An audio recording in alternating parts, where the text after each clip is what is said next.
नमस्कार.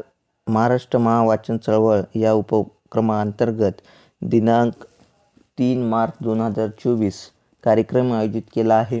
तरी शिक्षण मंत्र्यासह वाचन या उपक्रमामध्ये सर्व विद्यार्थी, पालक व शिक्षक यांनी सहभाग घ्यायचा आहे आणि कॉमेंट बॉक्समध्ये आपल्या कार्यालयाचं नाव, आपलं नाव, पद हे देखील लिहून कॉमेंट करायची आहे. सर्वांनी या उपक्रमात सहभाग घेऊन महाराष्ट्रातील वाचन चळवळ व विद्यार्थ्यांना व सर्वांना वाचनाची सवय लागावी यासाठी हा उपक्रम आयोजित केला आहे. तरी सर्वांनी यामध्ये सहभाग घ्यायचा आहे. धन्यवाद. व्हिडिओ आवडला तर नक्की चॅनलला सबस्क्राईब करा, लाईक करा व बेल आयकॉन बटनवरती क्लिक करा. या उपक्रमाची लिंक मी डिस्क्रिप्शन बॉक्समध्ये देत आहे. या लिंकवर टच करून सर्वांनी उपक्रमामध्ये सहभाग घ्यायचा आहे व शिक्षण मंत्र्याचे मनोगत ऐकायचे आहे. धन्यवाद.